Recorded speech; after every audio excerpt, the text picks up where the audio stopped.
स्वागत है आप लोग का हमारे इस YouTube channel English by Nitish Kumar. तो पिछले वीडियो में मैंने आपको to mention a proverb, quotation और अ सेइंग बताया था।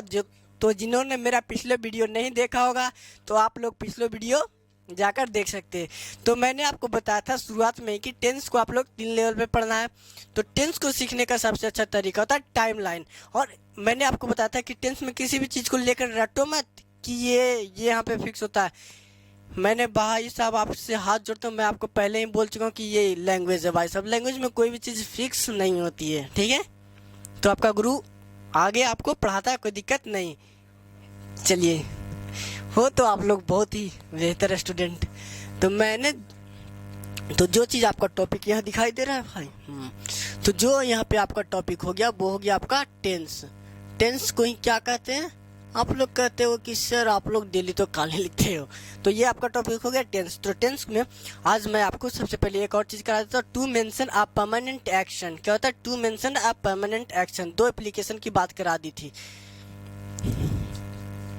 जैसे मैं कहता हूँ टू मेंशन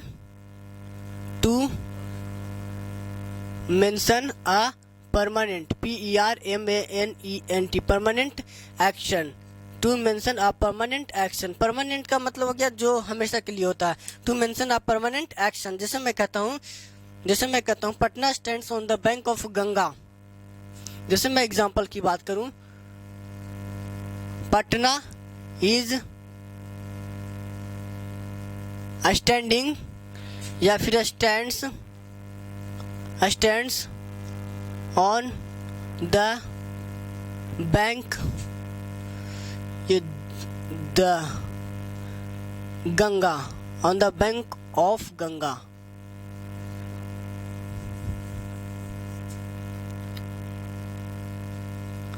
गंगा, कोई दिक्कत नहीं। तो अब इससे कहा मैंने, सबसे पहले मैंने कहा कि ये क्या होता है, परमानेंट एक्शन होता है। परमानेंट मतलब हमेशा के लिए हो। तो सबसे पहले मैंने कहा तो इसके लिए प्रेजेंट इंडेफिनिट यूज करेंगे। तो इज स्टैंडिंग की तो हमें जरूरत ही नहीं, तो स्टैंड ही होना चाहिए। जैसे मैं कहता हूँ दिस रोड रन्स, जैसे मैंने आपके सामने एक और एग्जाम्पल लिखा, this road runs from Karnal to AMBALA Ambala. This road run from Karnal to Ambala. अगर जो मैं बोलता हूँ यह रोड करनाल से अम्बाला जाती है तो ये अपने आप में परमानेंट हुआ। तो क्या आज करनाल से अम्बाला जा रही तो कल के बाद क्या होगा, कहे कि चल मैं कट लेता हूँ उधर है। तो ये बदतमीजियाँ ना की जाए, आराम से सीखे। तो this road run from Karnal to Ambala, ये भी सही अपने आप में हो गया, कोई दिक्कत नहीं। उसके बाद कहा जाता है आपको कोई भी इन्फॉर्मेशन, क्या इन्फॉर्मेशन के लिए भी हम लोग इंडेफिनिट टेंस यूज करते हैं। इन्फॉर्मेशन, जैसे मैं आपके सामने एक क्वेश्चन कंस्ट्रक्ट करता हूँ, आप लोग हमेशा अपना दिमाग लगाएं, ज़्यादा सोचने की जरूरत नहीं है। जैसे मैंने आपके सामने तीसरा क्वेश्चन लिखा, I have read this book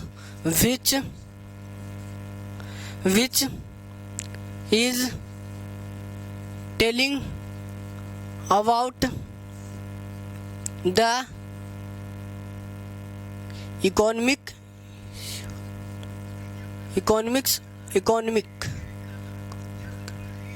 of India। ठीक है। तो जब से मैंने कहा I have read this book which is telling about the economic of India, मैंने कोई किताब पढ़ी, जैसे मान लीजिए मैंने एक लक्ष्मीकांत की किताब पढ़ी थी, तो वो अपने आप में क्या बताता है, इकोनॉमिक के बारे में बताता है, इकोनॉमिक्स फिर जो भी हो। तो अगर जो मान लीजिए आज मैंने कोई हिस्ट्री का बुक पढ़ लिया, जैसे मेरे पास है इंडियाज एंशियंट हिस्ट्री, तो उसमें मान लीजिए हिस्ट्री के बारे में बताया गया, तो क्या वो कल किताब क्या किस चीज़ को पढ़ाना, जैसे मैं आपके सामने वो किताब लाता हूँ, ठीक है, कोई बात नहीं होनी चाहिए। जैसे मैंने आपके सामने ये बुक लाई, क्या इंडियाज हिस्ट्री मैंने इसमें पढ़ी, तो ये आज हिस्ट्री बता रही, तो क्या कल ये जाकर फिजिक्स बताने लगेगी? अगर तो मैं इसकी बात करूँ तो ये कल क्या फिजिक्स बताने लगेगी? नहीं, फिजिक्स नहीं बताएगी। तो ये अपने आप में तो टेम्पररी एक्शन शो कर रहा है, तो ये परमानेंट ही हो गया भाई। तो आप लोग इसे इस तरह से क्यों कह सकते हो कि विच इज टेलिंग, ना ना ना हमसे ना हो पाएगा। तो ये क्या हम लोग लिखेंगे, which tells about the economic of India. ठीक है, कोई दिक्कत वाली बात नहीं, आप लोग इसे स्क्रीनशॉट ले। उसके बाद मैंने आपको शुरुआत में ही बता दिया कि टेंस को सीखने का सबसे अच्छा तरीका होता है टाइमलाइन और इसका मीनिंग समझना है। तो अभी मैं आपको इसके टाइमलाइन पे काम करूंगा। किस पे, टाइम लाइन की बात करता हूँ। ठीक है, चलिए मैं आपके सामने 4 से 5 प्रश्न लिखता हूँ, उसके बाद सीखना होगा। जैसे मैं लिखता हूँ,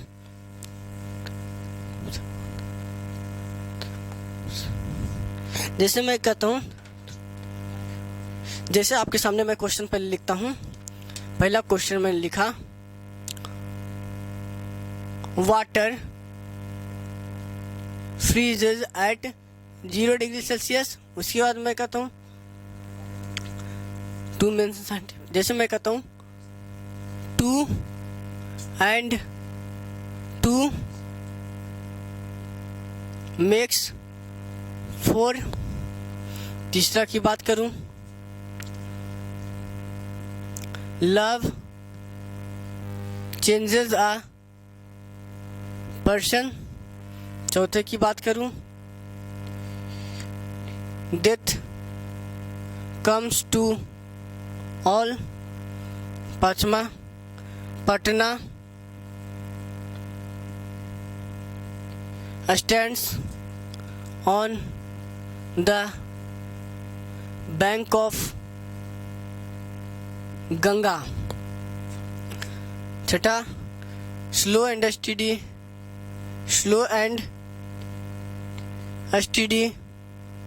विंस द रेस। सातवां, जॉन कीट्स सेज या फिर said says, John Keats says a thing of beauty is a joy for ever। a thing of beauty is a joy for ever। उसके बाद 8 सेंटेंस लिख रहा हूँ। मैं आपको ये पिछले चीजें ही लिखा रहा हूँ, तो 8वां मैं लिखना चाहूँ। तो जैसे मैंने कहा, लव, माफ कीजिए, ये सेंटेंस आपको लिख दिया गया। जैसे मैं कहता हूँ, ट्रू लव नेवर डाइज, नुमा he always takes tea in the morning.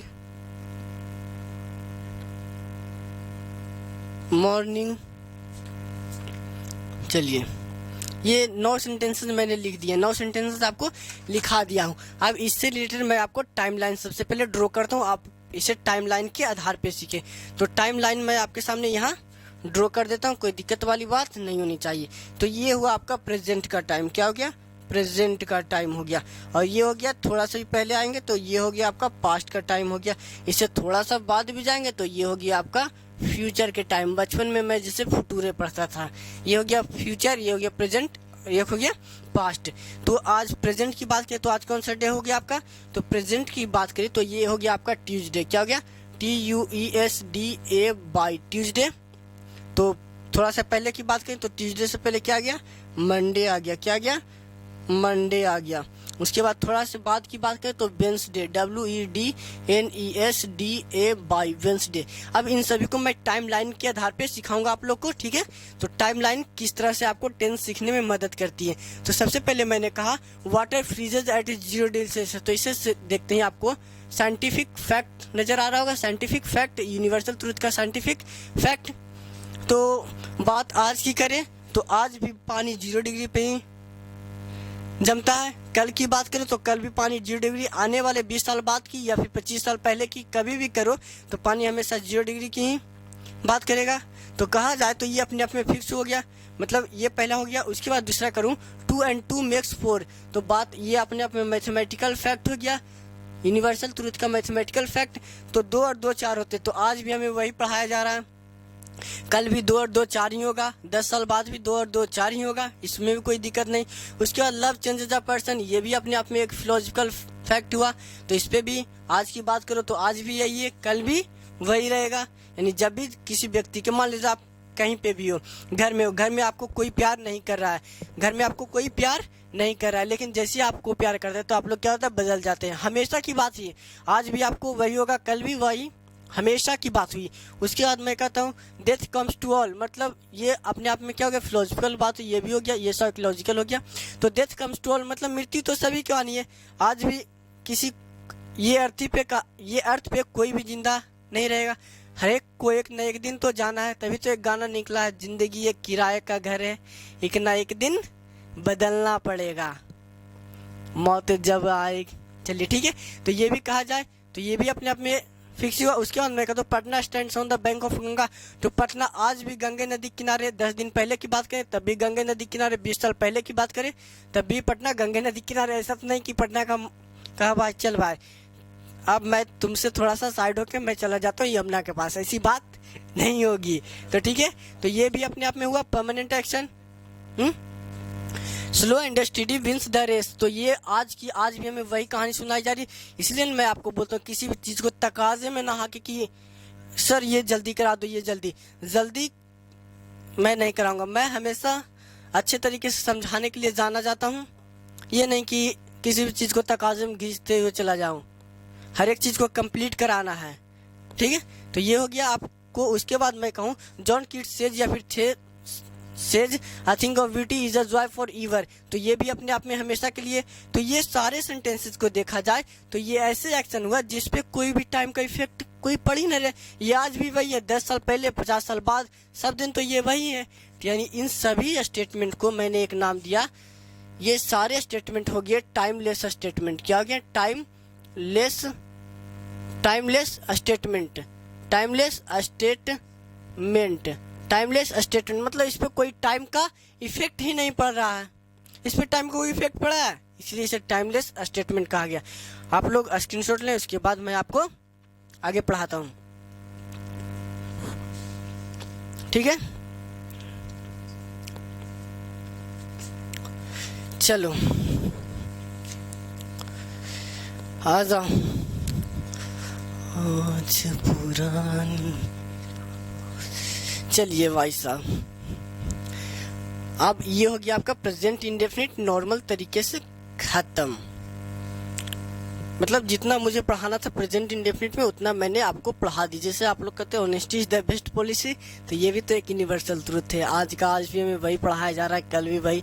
तो ये सारे अपने क्या हो गए, ये सारे आपके टाइमलेस स्टेटमेंट हो गए। अब आ जाओ प्रेजेंट कॉन्टिन्यूअस में। क्या आ जाओ, प्रेजेंट कॉन्टिन्यूअस आ जाओ।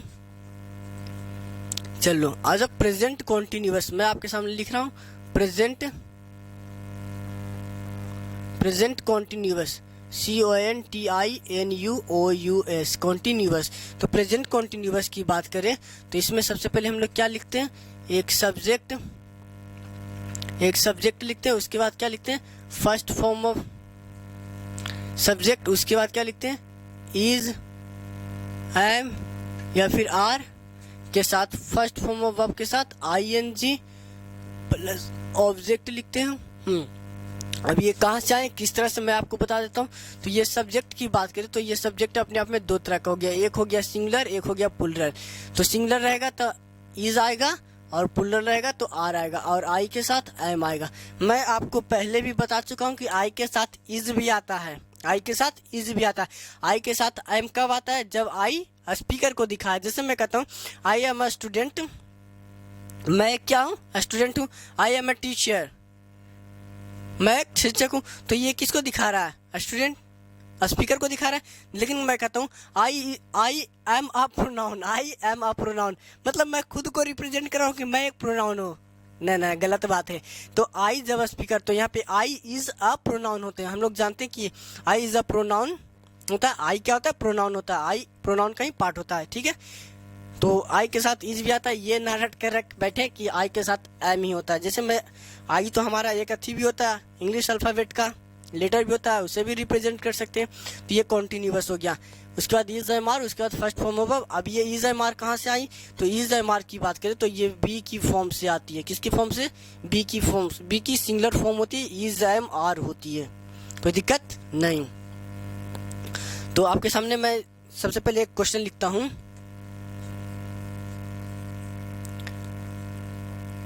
Radhika is reading a novel now. Radhika is reading a novel now, मतलब राधिका राधिका एक किताब पढ़ रही है। राधिका एक नोवेल पढ़ रही है, किताब नोवेल जो भी हो वो पढ़ रही है। तो उसका मतलब पढ़ने का एक्शन क्या है, जारी है, जारी है। तो ये अपने आप में राधिका क्या होगी, सब्जेक्ट हो गई। तो राधिका के साथ इज अपने आप में सही है सिंगुलर के साथ, और उसके बाद आईएनजी, उसके बाद जो ही बची है, कोई दिक्कत वाली बात नहीं है। अब कहा जाता है to mention a live action. अब इसके एप्लीकेशन पे बात करते हैं, APPLICATION एप्लीकेशन पे। तो कहा जाता है to mention a live action. Live action का मतलब समझते हो, लाइव का मतलब था एट द टाइम। लाइव का मतलब क्या होता है, आप लोग बताओ। बताओ, लाइव का मतलब होता है, चलो कोई बात नहीं, मैं ही बता देता हूँ। लाइव का मतलब होता है at the time of speaking. क्या होता है, at the time of speaking. At the time of speaking मतलब जो काम बोलने के समय जारी हो, ये होता है नॉर्मल लाइव का एक्शन होता है।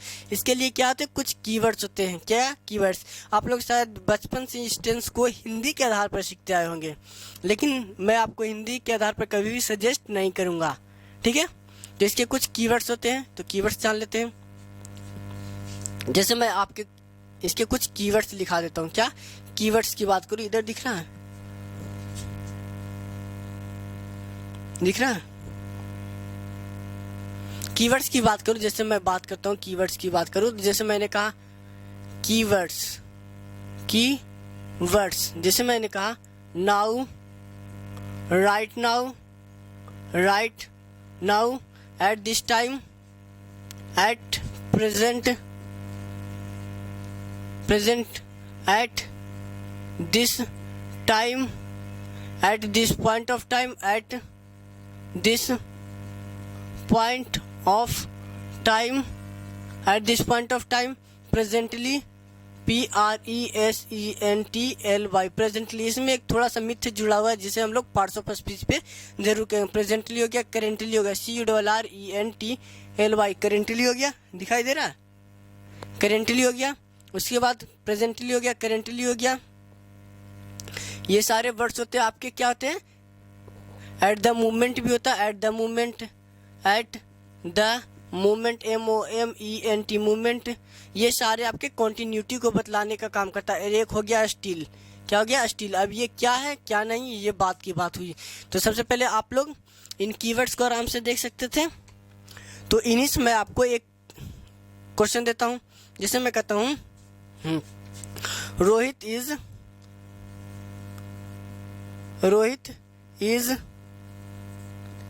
Playing cricket at this time. ठीक, एट दिस टाइम, चलो ये हो गया। उसके बाद मैं कहता हूँ प्रज्ञा इज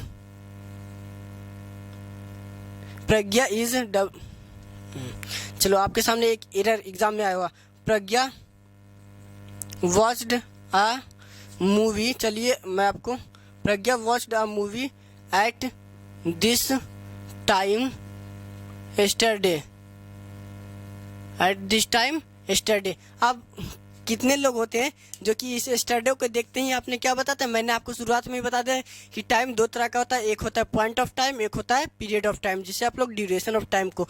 तो ये अपने आप में ड्यूरेशन हुआ, ये yesterday को समझाया तो ड्यूरेशन। लेकिन आप इस ड्यूरेशन में एक पॉइंट ऑफ टाइम को लेकर आ रहे हो, क्या आप कोई भी एक पॉइंट ऑफ टाइम पे एक्शन कर सकते हो, नहीं। और मैंने आपको बताया था, तो कोई लोग सोचेगा कि सर अब इसमें किस पार्ट में एरर निकाले, ए बी पार्ट, जिसे मैं आपको कर देता हूँ। ये हो गया A B C और D, नो एरर हो गया। ये हो गया मान लीजिए A बी, सी और डी हो गया नो ईयर। तो आपके एग्जाम में इसी तरह से क्वेश्चन दिया जाता है। तो Pragya watched a movie at this time yesterday, तो आप लोग बोलो किस में निकालोगे, ए या फिर बी या फिर सी पार्ट में। तो आप लोग क्या रखते हो, कीवर्ड। कीवर्ड को देखते ही सोचो कि यार कीवर्ड तो ये यस्टरडे, यस्टरडे को लगा दो पास्ट इंडेफिनिट टेंस, यही आप लोग मार खा जाते हो। कीवर्ड्स को रटना नहीं, आराम से सीखना है। तो इस यस्टरडे तो अपने आप में मान लीजिए आपके हिसाब से मैं सही बोल रहा हूँ, यस्टरडे पास्ट इंडेफिनिट का कीवर्ड है, लेकिन इस यस्टरडे में क्या लाया गया, पॉइंट ऑफ टाइम को ले आया। क्या आप कोई भी एक पॉइंट ऑफ टाइम पे मूवी देखते हो, 1.5-2 घंटा की भी रहेगी, तो आपका देखने का एक्शन क्या होगा, कॉन्टिन्यूअस होगा। तो हमें टाइम को चेंज नहीं कर सकते, क्यों, क्योंकि जब तक के टाइम है तब तक के एक्शन का वजूद है। जिस दिन टाइम खत्म एक्शन भी खत्म। तो हमें एक्शन का नेचर को बदलना होगा। तो हमें इस वाच को ना करके वाचिंग करना होगा, ठीक है।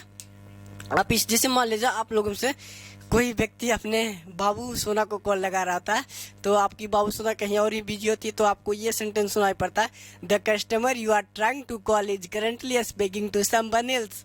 मतलब आपने जिस व्यक्ति को कॉल किया है वो अभी अन्य कॉल पे बिजी। ये सेंटेंस सुनते ही कितने ही आशिक के दिल दिमाग सारे खराब हो जाते। सासुर का नाती है, समझे। जैसे मैं आपके सामने लिखता हूँ, the customer you are trying to call, चलो लिख ही देता हूँ, the customer, the CUSTOMER, the customer you are trying to call, the customer you are trying to call is currently CORRENTLY currently speaking SPEAKING speaking to someone else, the customer you are trying to call is speaking to someone, is currently speaking to someone else। यानी आपने जिस व्यक्ति को call किया है वो भी अन्य कॉल पे बिजी है। चलिए आप इसका स्क्रीनशॉट लें, उसके बाद मैं आपका गुरु आपको आगे बताएगा, ठीक है। मिटा रहा हूं, चलिए ठीक है। तो इन कीवर्ड्स को लेकर रटना नहीं है किसी भी चीज को लेकर, कि इसका मतलब। और हिंदी मैं आपको पहले ही बता दे रहा हूँ कि मैं आपको हिंदी को सपोर्ट नहीं करूँगा, और जल्द ही मैं आपको बायोलॉजी और हिस्ट्री भी लेकर मैं ही आपको पढ़ाऊँगा, क्योंकि अब हमारा तो एक ही काम है भाई साहब, केवल पढ़ाना है। तो जितना ज़्यादा डीपली आप लोग सीख सकते हो, और जो डीपली का हो तो डीपली ही पढ़ाऊँगा, और नॉर्मल जो आप लोग सीखते हो तो मैं तो आपको एक ही बात कहूँगा कि आप लोग किसी भी चीज़ को नॉर्मल तरीके से ना सीखो। कि मतलब जब मैं आपको हिस्ट्री या फिर ज्योग्राफी पढ़ाऊँगा तो चारों ऑप्शन रहेंगे, तो 4 ऑप्शन से जब मैं क्वेश्चन ना तैयार कर पाया तो फिर किस बात का टीचर। हर एक चीज़ को आप लोग गलत क्वेश्चन आखिर गलत क्यों है, गलत को आप लोग छाड़ते चले जाओ ना, सही के पास चले जाओगे। तो आपको रिलेट करते हुए सीखना है। ये हो गया पहले आपका, कोई दिक्कत वाली बात नहीं, इसमें कोई दिक्कत नहीं। उसके बाद आता है to mention a parallel action. क्या होता है, to mention a PARALL parallel action, to mention a parallel action. Parallel का मतलब क्या होता है, तो पैरेलल का मतलब होता है not continuous at the time of speaking, मतलब जो बोलने का समय जारी नहीं हो लेकिन आपके पिछले बैकग्राउंड में चल रहा होता है। जैसे मैं आप लोग से प्रश्न पूछता हूँ, आप लोगों से कितने लोग हैं जो कि पोस्ट ग्रेजुएशन किए होंगे, यकीनन कुछ ना कुछ होंगे। कितने लोग होंगे जो कि MSc कर रहे हैं, यकीनन कुछ ना कुछ लोग होंगे ही।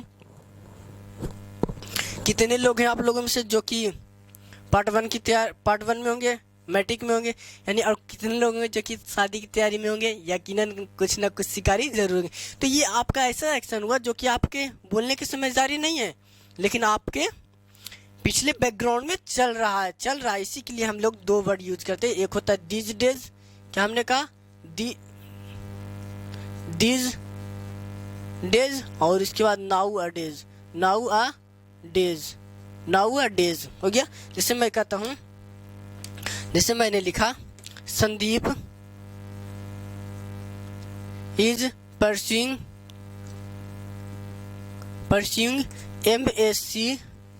MSc these days, these days। तो इस these days को यहाँ आपको देखते हैं प्रेजेंट कॉन्टिन्यूअस हो गया, कोई दिक्कत वाली बात नहीं है। तो क्या संदीप का पर एमएससी करना हमारे बोलने की समझ आ रही है? नहीं। जिससे मैं क्या हूँ, मैं एक टीचर हूँ, मेरा काम क्या है, पढ़ाना। लेकिन अगर जो मैं कहता हूँ I am a teacher what I am a teacher what I am playing cricket now a day, मतलब मैं दिस डे या फिर नाउ कुछ भी कर सकते हैं। तो क्या मैं एक टीचर हूँ तो मैं पढ़ाने को छोड़कर क्रिकेट खेल रहा हूँ, तो क्या ये हमेशा के लिए खेलूंगा? नहीं, यानी कुछ पल के लिए। तो ये अपने आप में एक टेम्पररी एक्शन को भी दर्शाता है। इसके बाद मैं अगले वीडियो में मिलूंगा आप लोग।